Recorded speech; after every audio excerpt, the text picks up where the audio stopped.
Հանգուցալուծումը միանշանակ կանոնական կարգով է լինելու, մեր եկեղեցու կանոնական կարգով։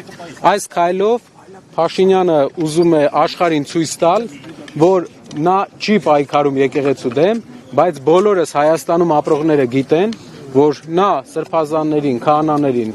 կալանավորում է եւ պայքարում է եկեղեցու անկախության դեմ։ Նա փորձում է ցույց տալ, որ սա ներեկեղեցական խնդիր է, սակայն մեր հայաստանյան եկեղեցու arczepiskopos-ներից շատերը, որոնց ինչ որ աշխարհիկ թուլություններ են ունեցել, շղթայվել են իշխող ուժի եւ ուժայինների կողմից։ Ճնշումների տակ են այսինքն։ Ես վստահ եմ։ Ամեն դեպքում Բագրատ Սրբազանի դեպքում դա շատ կարևոր է մեր հանրության համար, որ պարզ լինի, պատկերացրեք, ինչքան մենք ամուր սրբազաններ ունենք, ինչքան մաքուր կյանքով ապրող սրբազաններ ունենք, որ անգամ այս կոմպրոմատների դարաշրջանում ոչ մի կոմպրոմատ չաշխատեց, ոչ Միքայել Սրբազանի դեմ, ոչ մի բան չկարողացան մեր սրբազանների դեմ գտնեին։ Դա ցույց է տալիս, որ մեր եկեղեցում կան շատ խորքային հավատքով մարդիկ, ովքեր պաշտպանում են բոլոր կանոնական կարգերը։ Այսքան մեծ բազմություն ինչի համար է, որովհետև նիկոլականների խմբակել կա, փոքրիկ կամ ես չգիտեմ, իրանցից էլ մարդիկ կան այստեղ հավաքված, պետական աշխատողներ, այ օրինակ ճիշտ որ ասեմ, չնկատեցինք իրանց։ Հա, չնկատեցինք իրանց։ Այ հնարավոր է բախումներ լինեն, պարոն Կարապետյան, ես իրավիճակում։ Ոչ, բախումները դա ուղղակի անթույլատրելի է, հայ հասարակության մեջ պետք է բախումներ չլինի, դա այն է, ինչ ուզում են մարդիկ տեսնել։ Հավանական համարում եք, որ այստեղ հավաքված քաղաքացիները կձերբակալվեն հաշվի առնելով, որ յուրաքանչյուրը եկել է մասնակցելու եկեղեցու պաշտպանությանը, գրեթե նույն հայտարարությամբ ձերբակալվեց Սամվել Կարապետյանը։ Բոլորս եկել ենք մասնակցելու եկեղեցու պաշտպանությանը։ Ես ձերբակալվել։ Կարծում եմ չենք ձերբակալվելու։ Պարոն Կարապետյան, ներողություն։ Գիտեք, որ վերջին շրջանում նաև քննադատվում է այն խնդիր, ասեմ, հա, որ վեհարանի ներսում կախված է Սամվել Կարապետյանի եւ նրա տիկնոջ մեծադիր նկարը, եւ սա շահարկվում է։ Խնդրում եմ, ասեք ինչու է կախված եւ դուք ինքներդ ինչպես եք վերաբերվում նրան, որ քաղաքացիական անձանց նկարներ են կախված վեհարանի ներսում։ Շատ շնորհակալ եմ, հարցի համար շատ կարեւոր հարց է։ Ներկայացնեմ հարցի բնույթը, որտեղ մեր հարությունն էլ հետաքրքիր կլինի։ Նկարը Սամվել Կարապետյանի, ինչպես նաև հայ եկեղեցու մյուս բարերարների, կախված է վեհարանում, քանի որ վեհարանը հոգևոր,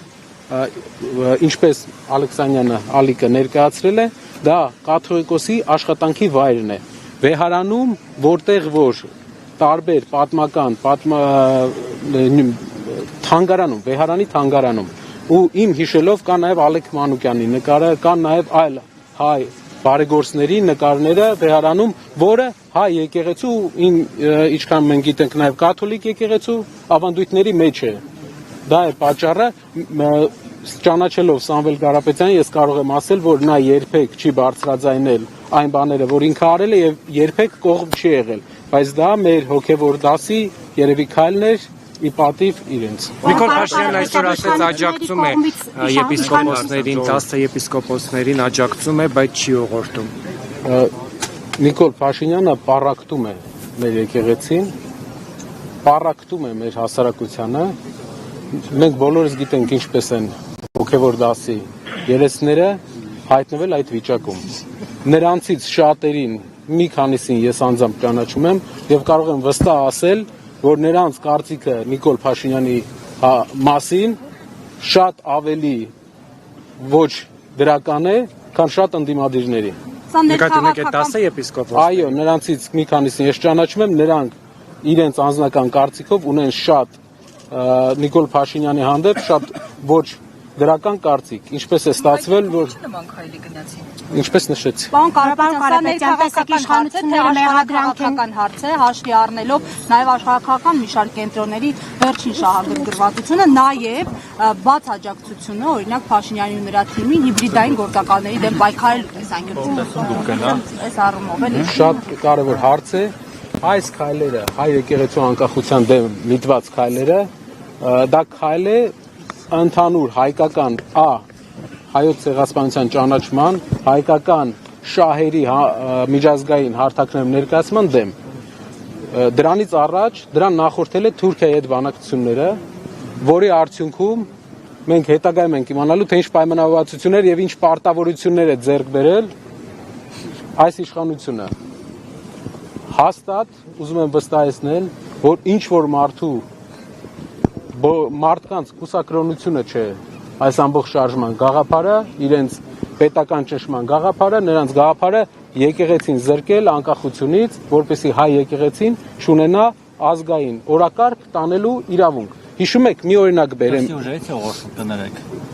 Դրսի ուժերի հետ պայմանավորվածությունների արդյունքում։ Նպատակը որն է եւ կոնկրետ ում է սպասարկում այս խնդիրը,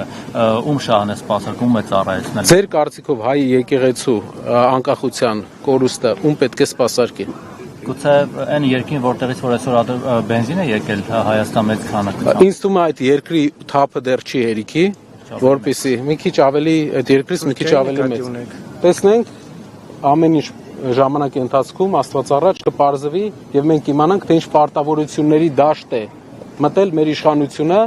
որ ստիպված է այս քայլերին գնալ։ Որպես գործար այդ բենզինի մասով ինչ կասեք, որ ադրբեջանական բենզին են մտնում Հայաստան եւ կամաց սովորեցնում են նաեւ դրան։ Շատ մի հատ հետաքրքիր բան ասեմ։ Երբ որ մենք ուզենանք մի բան, որ ասում են ապաշրջափակում, ինչը լավ բան է տրանսպորտային առումով, բայց երբ որ հայկական գործարարը ուզենա ինչ որ բան վաճառի Թուրքիայում, այսօր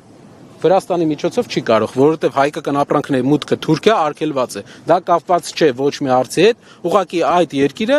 չի թողում, չի գնում մեր ապրանքները։ Նույնն էլ Ադրբեջանի հետ, ինչ իրենք կարողանալու են, վաճառել են մեր վրա, ինչ իրենք չեն կարողանալու, չեն թողելու մենք վաճառենք իրենց վրա։ Դա չի կարող թույլ ձևի հաշտություն չի լինում։ Պետք է հարգեն իրենք մեզ, մեր կողմը։ Իսկ դա բանակցողի կարևոր հատկություններից մեկն է։ Բանակցողը պետք է ներկայացնի իրենից միջազգային հարթակներում ինչ որ նշանակություն, նաև անձնական խարիզմայի հաշվին, անձնական անցած ճանապարհի հաշվին։ Պարոն Կարապետյան, 2018-ին իշխանական այս նույն օրակարգը վեհապարի դեմ եկեղեցու դեմ տապալվեց։ Ինչ դասեր չքաղեց իշխանությունը, որ նորից օրակարգ բերեց այս թեման։ Վստահ եմ, այս ճիշտ նկատեցիք, էլի է եղել այսպիսի բան, նրանք էլ են ուզել անկախությունը մինչև այս բոլոր process-ները վերացնեն եկեղեցու, էլի չի ստացվել, այս անգամ էլ չի ստացվելու։ Միակ վախս, միակ մտավախությունս հարգելի հայրենակիցներ, մեր մտավախությունը այն է, որ կգնան նրան, որ եկեղեցու տարբեր երեսներին քաշելով, կոմպրոմատներով, թե ոչ կոմպրոմատներով իրենց կողմը կգնան պառակտման եկեղեցու։ Իսկ եկեղեցին մնացել է մեր ազգային միասնության վերջին կետերից մեկը։ Այսինքն մենք պետք է մի ժայռ ունենանք, որի վրա հենվում ենք եւ ազգային միասնությունից ենք խոսում։ Ես այստեղ մի հատ այլ հայ Լիբանանում, հայ